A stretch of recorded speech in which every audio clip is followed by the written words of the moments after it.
এই গল্পটা শুরু হয় ডেডলি নামের একটা গেম দিয়ে, যেখানে হোস্ট একটা মেয়েকে কিডন্যাপ করে একটা চেয়ারে বেঁধে রেখেছিল, কারণ সেই মেয়েটা ওই গেমটা হেরে গিয়েছিল। তাই এখন তাকে নিজের প্রাণ দিয়ে দাম চুকাতে হবে, মানে তাকে মরতে হবে। এই গেমটা এক লোক ডার্ক ওয়েবে লাইভ দেখাচ্ছিল, আর দর্শকরা এই ভয়ঙ্কর গেম দেখে এন্টারটেন হচ্ছিল। সেই মেয়ের সামনে টেবিলের উপর বিভিন্ন ধরনের 3টে অস্ত্র রাখা ছিল।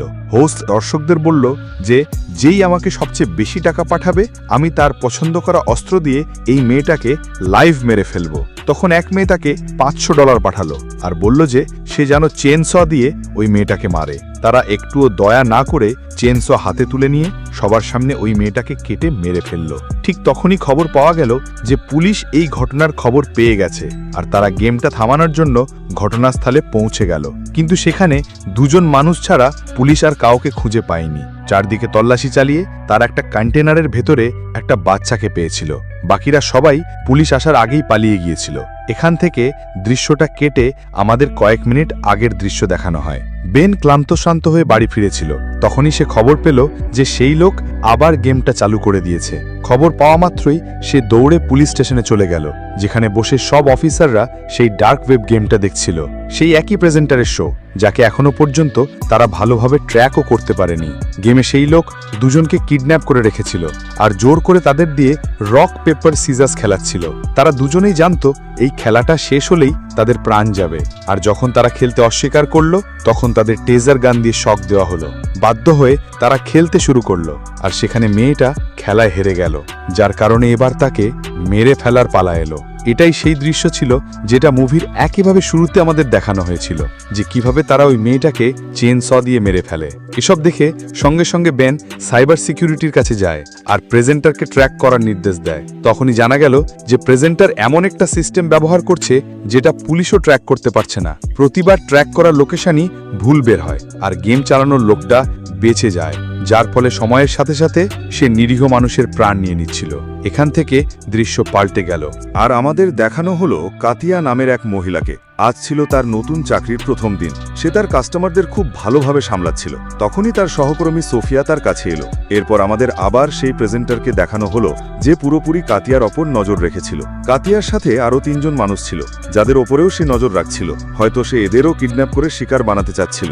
এখানে আমরা বেনকে দেখি, যে এখনো প্রেজেন্টারের পুরনো শো দেখছিল। ভিডিওর পেছনে সে আরও কিছু মানুষকে দেখতে পেল, আর যখন তাদের ব্যাপারে তদন্ত করল তখন জানল যে তাদেরও কিডন্যাপ করা হয়েছিল। মানে প্রেজেন্টার যতজনকে মেরে ফেলছিল সবাইকেই বেআইনিভাবে কিডন্যাপ করা হচ্ছিল। এদিকে কাতিয়া কাজ শেষ করে বাড়ি ফেরার জন্য বেরোচ্ছিল। তখন সোফিয়া তাকে আটকালো। সে বলল, আজ তোমার প্রথম দিন এই চাকরিতে। আর সোফিয়া চাইছিল আজ একটু কাতিয়ার সাথে সময় কাটাতে, কিন্তু কাতিয়া বলল, না, আমি থামতে পারবো না, কারণ বাড়িতে আমার ছেলে আর মা আমার জন্য অপেক্ষা করছে। কিন্তু সোফিয়া বারবার জোর করায় কাতিয়া শেষমেশ 1 গ্লাস জুস খাওয়ার জন্য থেকে গেল। তারা অনেক কথা বলল, আর কাতিয়া যখন সেখান থেকে বেরোতে যাচ্ছিল তখন আমরা প্রেজেন্টারকে দেখি, যে তার লোকজনকে সতর্ক থাকতে বলল। কাতিয়া যখন নির্জন জায়গায় পৌঁছালো, তারা সবাই মিলে কাতিয়ার ওপর হামলা করে তাকে অচেতন করে দিল। এরপর দেখা গেল কাতিয়াকে একই লোকেশনে নিয়ে আসা হয়েছে, যেখানে প্রেজেন্টার তার শো সম্পূর্ণ করত। জ্ঞান ফেরার পর সে দেখল যে তাকে একটা বিছানায় বেঁধে রাখা হয়েছে। সে চিৎকার করার আগেই পাশের বিছানায় থাকা এক লোক চাদরের ভেতর থেকে মুখ বের করে তাকে আসতে বলল চুপ থাকতে। সে বলল, যে কেউ এখানে আওয়াজ করে ওরা তাকে টেজার গান দিয়ে শক দেয়। কাতিয়া খুব আতঙ্কিত হয়ে পড়েছিল। তার ভালো করেই জানা ছিল যে বাড়িতে তার ছেলে আর মা অপেক্ষা করছে। সে লোকটাকে জিজ্ঞেস করল, এরা কারা যারা আমাদের এখানে বেঁধে রেখেছে? লোকটা বলল, আমিও তেমন কিছু জানি না, আমাকেও কিডন্যাপ করে আনা হয়েছে। যখন আমার জ্ঞান ফিরল আর আমি জোরে জোরে চিৎকার করলাম, তখন ওরা আমাকে টেজার গান দিয়ে শক দিল। এরপর দেখা গেল প্রেজেন্টার তার অ্যাকাউন্টে কিডন্যাপিংয়ের ভিডিও আপলোড করে দিয়েছে। এটা দেখে বেন প্রচণ্ড রেগে গেল। সে তার টিমকে বলল, এইসব লোকজনের ইনফরমেশন বের করো, এরা কোথায় কাজ করতো আর কাদের কাদের কিডন্যাপ করা হয়েছিল। বেন ভীষণভাবেই কেসে জড়িয়ে পড়েছিল। কোথাও কোনো প্রমাণই সে পাচ্ছিল না যাতে সে প্রেজেন্টারকে ধরতে পারে। কিন্তু এবার তার মাথায় একটা আইডিয়া এলো। সে গেল এক বন্দির কাছে, যাকে সেই আগে গ্রেপ্তার করেছিল ডার্ক ওয়েব কেসে।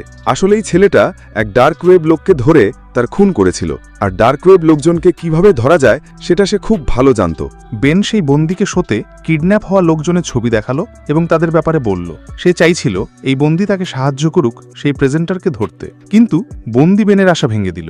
সে বলল, এই লোক ডার্ক ওয়েবের সবচেয়ে শক্তিশালী মানুষ, একে ধরা একেবারেই অসম্ভব। সে আরও জানালো এটা জানে যে পুলিশ ওর পিছনে লেগেই আছে, তাই সে সবসময় নিজের একটা ব্যাকআপ রাখে। সেই কারণেই পুলিশ কোনোদিনই ওকে ধরতে পারবে না। ওখান থেকেও বেনের কাজ না হয় যখন সে ফিরে এলো, তখন খবর পেল যে প্রেজেন্টার আবার দুজনকে কিডন্যাপ করেছে। সে তার গেমকে আরও এগিয়ে নিয়ে যাচ্ছিল, নিরীহ মানুষদের প্রাণ নিচ্ছিল, আর পুলিশ কিছুই করতে পারছিল না। পরের দৃশ্যে প্রেজেন্টারকে দেখা গেল, সে আবার নিজের শো শুরু করেছে। এবার তার শোতে অনেক কন্টেস্টেন্ট ছিল। সে কাতিয়াকেও সেই গেমে ডেকে এনেছিল, আর সবার সামনে একটা বন্দুক রেখে দিল। দর্শকদের সে জানালো, আজকের গেম খুবই মজার হবে। এই বন্দুকে শুধু একটি গুলি আছে, আর এখানে 6 জন কন্টেস্টেন্ট। যার কপাল খারাপ হবে সে নিজের প্রাণ হারাবে। গেম শুরু হলো। একজন কন্টেস্টেন্ট ট্রিগার চাপতেই গুলি ছুটে গেল, আর সে সাথে সাথেই মারা গেল। আরেকজন কন্টেস্টেন্টের ক্ষেত্রে গুলির বদলে একটা পতাকা বেরিয়ে এলো। তখন তারা বলল, এই মানুষটাও গেম হেরে গেছে। এবার অডিয়েন্সের কথা মতো তাকে মারার প্রস্তুতি নিল। আবার এক মেয়ে $500 পাঠালো আর বলল ওই মানুষটাকে ব্লিচ খাইয়ে লারা হোক। যেহেতু সবচেয়ে বেশি টাকা সে পাঠিয়েছিল, তাই তার কথাই মানা হলো। লোকটাকে জোর করে ব্লিচ খাওয়ানো হলো। এতে তার ভেতরে সব অঙ্গ নষ্ট হয়ে গেল, আর সে কষ্ট পেয়ে পেয়ে মারা গেল। পরের দিন খবরের কাগজেও দেখানো হলো কিভাবে প্রেজেন্টার মানুষ মেরে যাচ্ছে, কিন্তু পুলিশ এখনো কিছুই করতে পারল না। যেহেতু কেসের কোনো সমাধান হচ্ছিল না, তাই কেসটা অন্য ইউনিটের হাতে তুলে দেওয়া হলো। এই খবরটাও প্রেজেন্টারের কাছে পৌঁছে গেল। সে সবকিছুই মনোযোগ দিয়ে লক্ষ্য করছিল। এদিকে কাতিয়ার সঙ্গে আরেকজন বন্দী ছিল, যার নাম সাশা। দুজন মিলে প্ল্যান করলো যে যেভাবেই হোক তাদের এখান থেকে পালাতে হবে, কারণ এখান থেকে মৃত্যু নিশ্চিত। সাশা সিদ্ধান্ত নিল, যখন গেম খেলার জন্য না আমাদের নিতে আসবে, তখনই আমরা তাদের আক্রমণ করে বন্দুক কেড়ে নেব, তারপর এখান থেকে পালাবো। কিন্তু তাদের এই পরিকল্পনা প্রেজেন্টার শুনে ফেলল। এরপর সে কাতিয়াকে নিজের অফিসে ডেকে পাঠালো আর বলল, তুমি কি জানো না এখানে কথা বলা নিষেধ? তুমি কথা বলে নিয়ম ভেঙেছ। এবার শাস্তি তোমাকে দেব না, বরং তোমার পাশের জনকে দেব, যাতে অপরাধ বোধে তুমি আর কোনোদিনই ভুল না করো। তখনই তারা আবার লাইভে চলে গেল, আর যাকে প্রেজেন্টার শাস্তি দিতে চেয়েছিল সবার সামনে লাইভে তার পায়ে বারবার আঘাত করা হলো। তাকে কষ্ট পেতে দেখে অডিয়েন্স যেন তৃপ্ত হচ্ছিল। ভিডিওতে ঝড়ের মতো লাইক পড়তে লাগলো, কিন্তু FBI তখনও তাদের লোকেশন বের করতে পারল না। এবার বেন আবার সেই বন্দির কাছে গেল, যাকে সে আগেও সাহায্য চাইতে গেছিল। এবার সে জিজ্ঞেস করলো, আসলে এই প্রেজেন্টার মানে গেম চালানো লোকটার উদ্দেশ্যটা কি? বন্দি উত্তর দিল, ওর কোনো উদ্দেশ্য নেই, ও শুধু মজা পাচ্ছে, মানুষের কষ্ট দেখে আনন্দ পায়। তারপর মনে হয় এসব করলে সে বিখ্যাত হয়ে যাবে। সে বিখ্যাত হয়ে সবাইকে নিজের মতো বানাতে চায়, যারা অন্যদের উপর অত্যাচার করে আনন্দ পাবে। অন্য দৃশ্যে দেখা গেল FBI আর মিডিয়ার সঙ্গে কনফারেন্স হচ্ছে। সেখানে তারা লজ্জার সঙ্গে স্বীকার করলো, এখনো পর্যন্ত আমরা প্রেজেন্টারের লোকেশন ট্র্যাক করতে পারিনি। তবে তারা প্রতিশ্রুতি দিল যে খুব শীঘ্রই তাকে ট্র্যাক করে ধরা হবে। এদিকেও প্রেজেন্টার মন দিয়ে প্রেস কনফারেন্স শুনছিল। বেনকে দেখা গেল সে নিজের বাড়িতে ফিরেছে।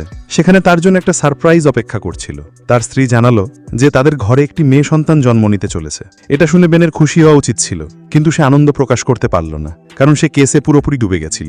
এর ফলে তার স্ত্রী মনে করতে লাগলো যে হয়তো বেন পরিবার আর আসতে চলা কন্যা সন্তানকে নিয়ে খুশি নয়। এরপর আমরা আবার প্রেজেন্টারের শো দেখি, যেখানে সে 4 জন মানুষের ছবি দেখিয়ে বলল, আগামীকাল আমি এদের কিডন্যাপ করব। মানে সে বিন্দুমাত্র না ভেবে সরাসরি পুলিশকে হুমকি দিচ্ছিল, আর একই সঙ্গে পুলিশকে চ্যালেঞ্জও করছিল তাকে ধরার জন্য। এটা জানার পর পুলিশ সাথে সাথেই সেই 4 জনকে ট্র্যাক করা শুরু করলো, যাদের কিডন্যাপ করার পরিকল্পনা ডার্ক ওয়েব করেছিল। এদিকে বেন যখন অফিসে এলো, তখন মিডিয়ার লোকজন তাকে ঘিরে ধরল। আর যখন প্রেজেন্টার বেনকে দেখল, তখন অবাক হয়ে ভাবল, একজন সাধারণ পুলিশ এত গভীরভাবে কেসে জড়িয়ে গেল কিভাবে? সে তথ্য বের করল, আর তখন জানল বেনের মা আর বোনকে কেউ নিষ্ঠুরভাবে খুন করেছিল। বেন তাদের বাঁচাতে পারেনি, এবং এই ব্যাপারটা বেনকে ভেতর থেকে খেয়ে ফেলছিল। আর এই কষ্টকে শেষ করার জন্য বেন ভাবতে লাগল যে সে নির্দোষ মানুষের জীবন বাঁচাবে, এবং এই মিশনকে হ্যান্ডেল করছে। এখানে দেখা যায় যে এখন প্রেজেন্টার তাদেরকেও কিডন্যাপ করিয়ে ফেলেছে, যাদেরকে নিয়ে সে গতকাল হুমকি দিয়েছিল। এর মধ্যে একটি খুব ছোট্ট মেয়েও ছিল, যে এই শোটা দেখা করত। সে ভেবেছিল যে এই ডার্ক ওয়েব গ্রুপ তার সঙ্গে কিছুই করবে না, কিন্তু প্রেজেন্টার তাকে এখানে বলে দিল যে যদি সে এই গেমে এসে পড়ে থাকে, তবে সে এখন আর এই শো এর ভক্ত নয়, বরং এই শো এর শিকার হয়ে গেছে, এবং এখানে উপস্থিত অন্য সকল মানুষের সাথে যা কিছু ঘটবে সেই একই অত্যাচার তার সাথেও ঘটবে। এটা বলেই সে ক্যামেরার দিকে ঘুরে দাঁড়ায় এবং তার অডিয়েন্সকে বলতে শুরু করে যে আজ তারা ডজ গেম খেলতে চলেছে। এতে গেমারদের একজন আরেকজনকে বল ছুঁড়ে মারতে হবে এবং অন্যদের সেই বল থেকে বাঁচতে হবে। যদি কারো গায়ে এই বল লাগে, তবে তাকে মেরে ফেলা হবে। গেম শুরু হয়ে যায় এবং এরা একে অপরকে বল ছুঁড়তে শুরু করে।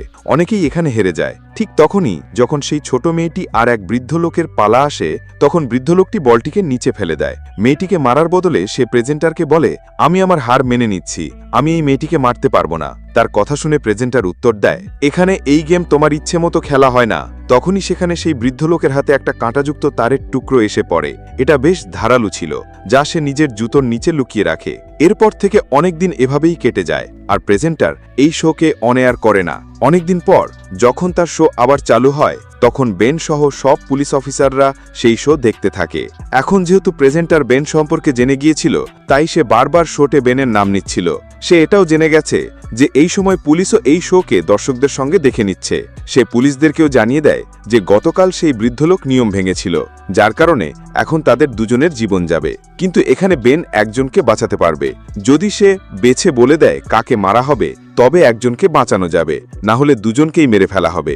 সবাই বেনকে এই সিদ্ধান্ত না নিতে অনুরোধ করছিল, কিন্তু প্রেজেন্টার বলে দেয় যদি সে কাউকে না বাঁচে তবে দুজনকেই মেরে ফেলা হবে। তাদের মধ্যে একজনকে বাঁচানোর জন্য বেন সঙ্গে সঙ্গে নম্বর 2-এর বোতাম টিপে দেয়। নম্বর 2 ছিল মেয়েটি, আর তাকে গুলি করে মেরে ফেলা হয়। ঠিক তখনই পুলিশ সেই লোকেশনে পৌঁছে যায়, কিন্তু সেখানে গিয়ে তারা জানতে পারে যে এই শো তো সেখানে হচ্ছিলই না।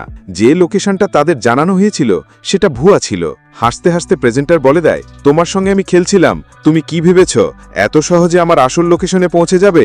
আমি তা কখনোই হতে দেব না। সেই ভুয়া লোকেশন আমিই তোমাকে দিয়েছিলাম। এটা বলেই শো বন্ধ করে দেওয়া হয়। অন্যদিকে আমরা সেই বৃদ্ধ লোকটিকে দেখি। এখন সে নিজের মনে করছে যে ওই মেয়েটির মৃত্যুর জন্য সে দায়ী। তাই সে জুতোর ভিতরে লুকোনো সেই ধারালো তার দিয়ে নিজের শিরা কেটে আত্মহত্যা করে। যাদের এখানে বন্দি করে রাখা হয়েছিল, তারা যখন ওই লোকটিকে মৃত অবস্থায় দেখে, তখন তারা খুব কষ্ট পায়। অন্যদিকে দেখানো হয় যে এখন বেনও গভীর শোকে পড়ে গেছে। সে এখন নির্দোষ মেয়েটির মৃত্যুর জন্য নিজেকে দায়ী মনে করতে থাকে। সেই অপরাধ বোধ থেকে বেরোতে চায়, কিছু একটা করতে চায়। তাই যখন সে অফিসের জন্য বেরোতে যায়, তখন তার গেটের কাছে একটি পার্সেল রিসিভ করে। সে জানত যে এই পার্সেল অন্য কারণ নয়, বরং সেই প্রেজেন্টারেরই হতে পারে, কারণ সে বারবার জোর করে বেনকে এই গেমে টেনে আনতে চাইছিল।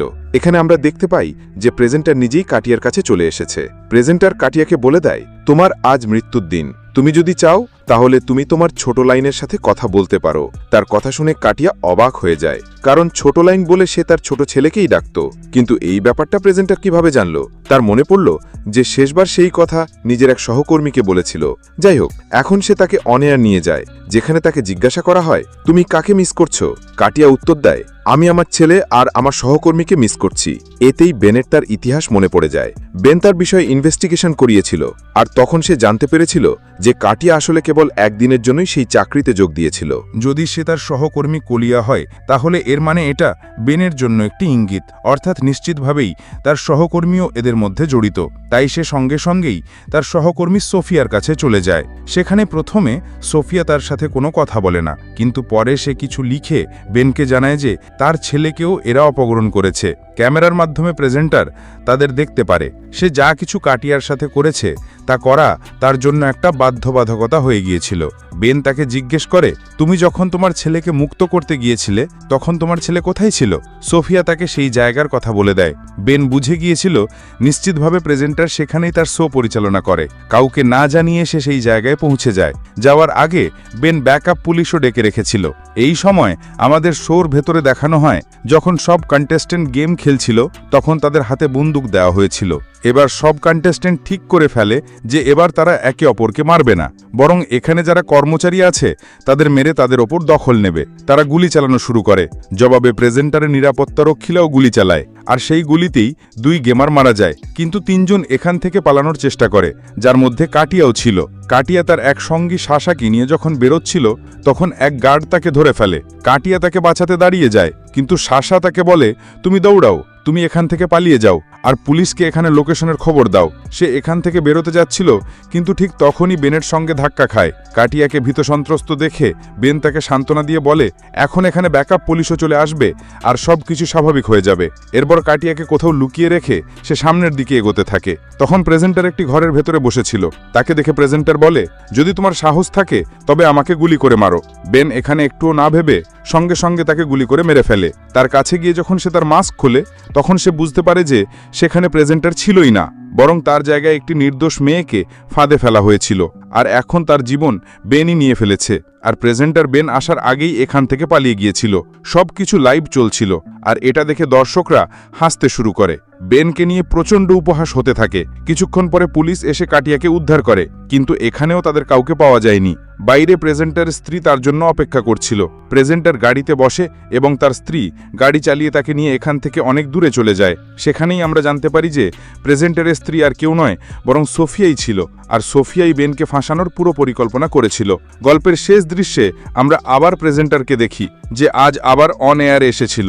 সে সবাইকে জানায় যে সে খুব শীঘ্রই এই শোয়ের সিজন 2 নিয়ে আসতে চলেছে। তার এই কথা শুনে দর্শকরা ভীষণ উৎসাহিত হয়ে ওঠে, আর পুলিশের জন্য এটি নতুন এক চ্যালেঞ্জ হয়ে দাঁড়ায়, এবং এখানেই এই সিনেমার সমাপ্তি